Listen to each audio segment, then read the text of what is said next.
Good evening. This is B. Nagesh, retired civil servant, MA in Political Science and Public Administration.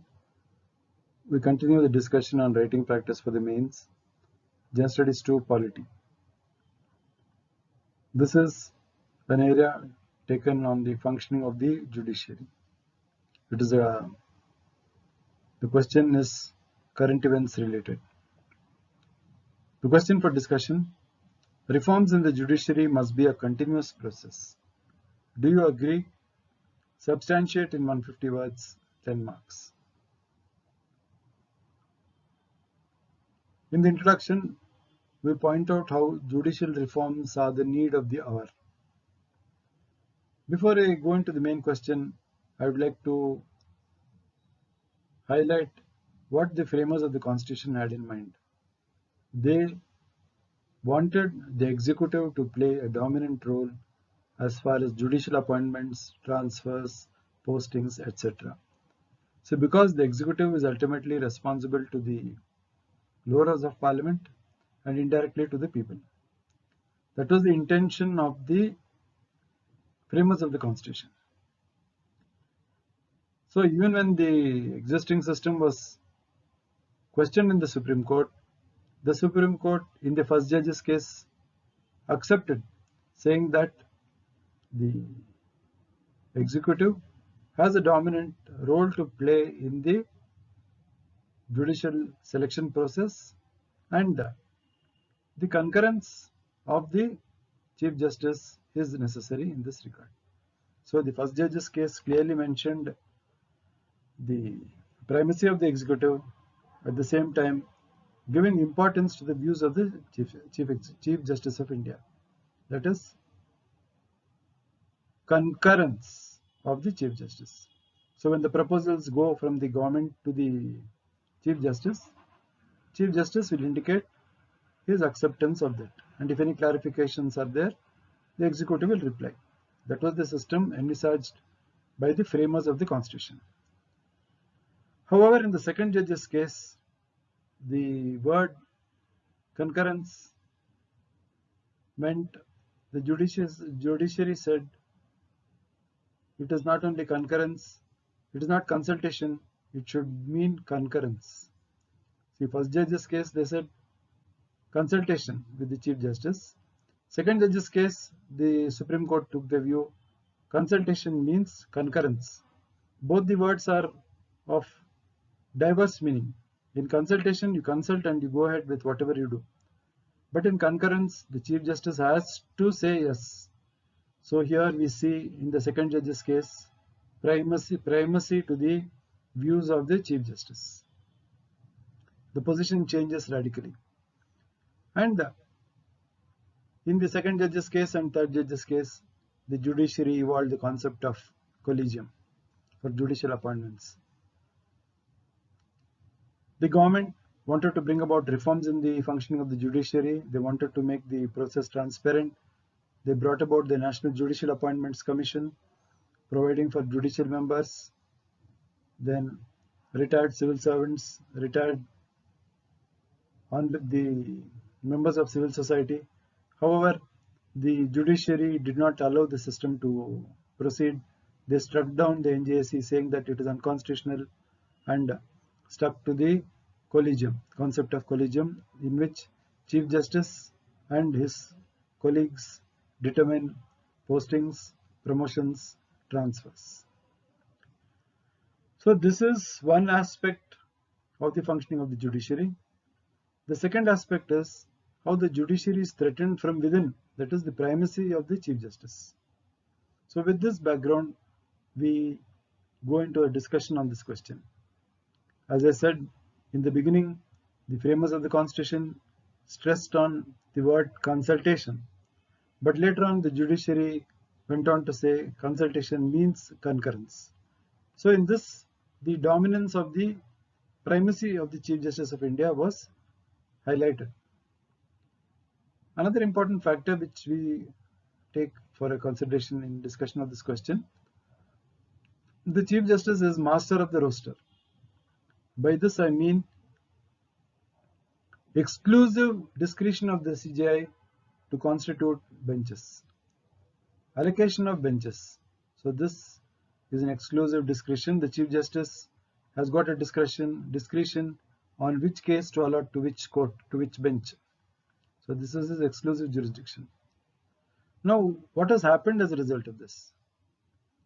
You see there was a case in which the case of harassment by a lady employee of the Supreme Court against a sitting CJI.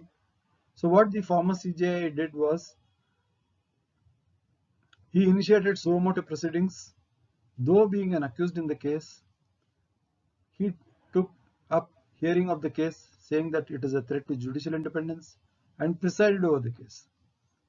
So here, how the primacy of the Chief Justice resulted in subversion or tampering of the entire judicial system. In fact, in the Constituent Assembly, Dr. Ambedkar had forewarned, saying that the CJI is a man with all failings, all sentiments, all prejudices which common men have. By this he meant the Chief Justice should not be given a position of prominence. He is only the first among the equals. He cannot become more equal than the others. When the matter was challenged in the Supreme Court held that master of the roster, that is allotting of cases, deciding of benches, forming of benches, is the exclusive prerogative of the CJI. In 2018, the Supreme Court rejected the contention that master of the roster should be interpreted as the collegium. Because when you say that it should be part of the collegium, then it means the primacy of the Chief Justice of India becomes whittled down, because he'll have to share power with his other colleagues. So this is one aspect in which the independence of the judiciary is threatened by the overall dominance of the CJI. We have seen how in the recent past, how a CJI giving favorable judgments in favor of the government was rewarded with a seat in the Rajya Sabha. So what will happen is, a planned judiciary succumbing to plum postings after retirement, post-retirement benefits, so thereby compromising judicial independence. On the one hand, you say collegium, independence of the judiciary. On the other side, you have seen how the judges, for their favorable judgments, are rewarded with plum postings by the government after the retirement. So this is one issue which needs to be taken care of by the judiciary. So this particular question is basically what we are trying to analyze, is how in the system there has been the overall or overwhelming presence of the CJI. We spoke of how the objective of the founding fathers of the Constitution, who wanted the CJI to be involved only in consultation. Later on, how the judiciary changed the concept of consultation into concurrence, meaning unless the CJI concurs, the process cannot be carried forward. Other factors which led to the primacy of the CJI, we speak of the master of the roster, power to allot benches, power to decide the allotment of cases.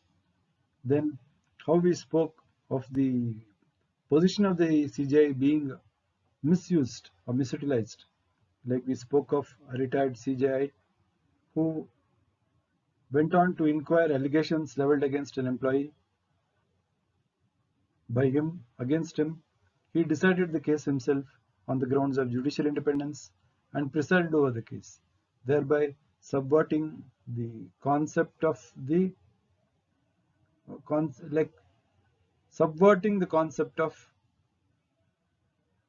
judiciary being an independent authority, by showing that how or we can say that it resulted in miscarriage of justice.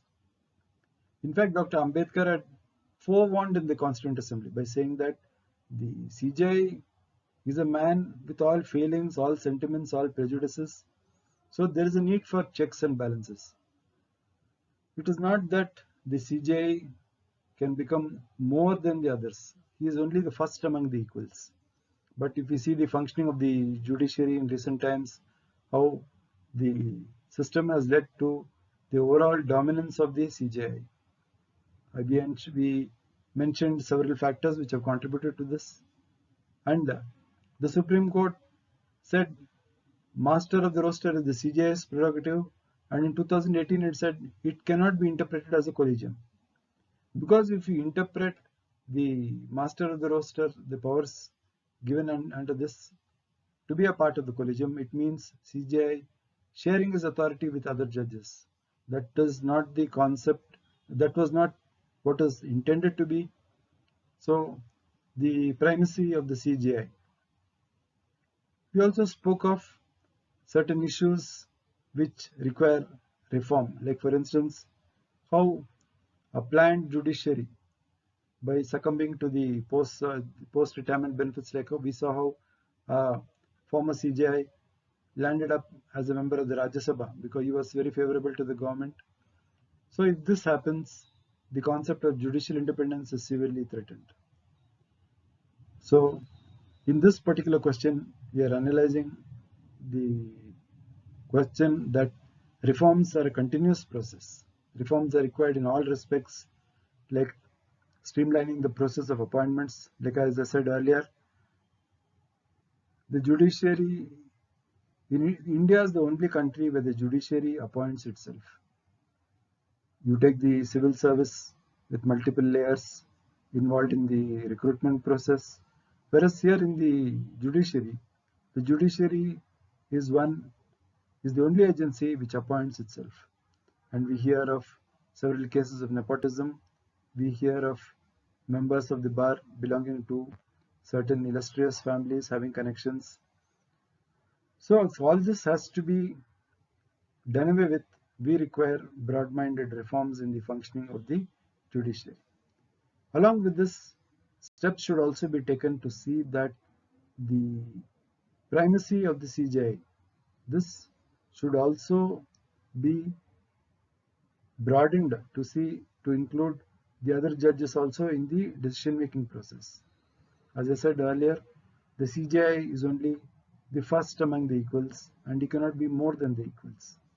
So these are the issues which you should elaborate in your answer for 150 words, 10 marks. So when we discuss the functioning of the Indian polity, it is mainly a current events related topic. This is very much in the news. The concept, the talk of judicial independence, the talk of executive judiciary conflict, and how even after so many years of the commissioning of the collegium, we do not have a standard memorandum of procedure. So unless all these are rectified, it becomes very difficult to bring about reforms in the judiciary.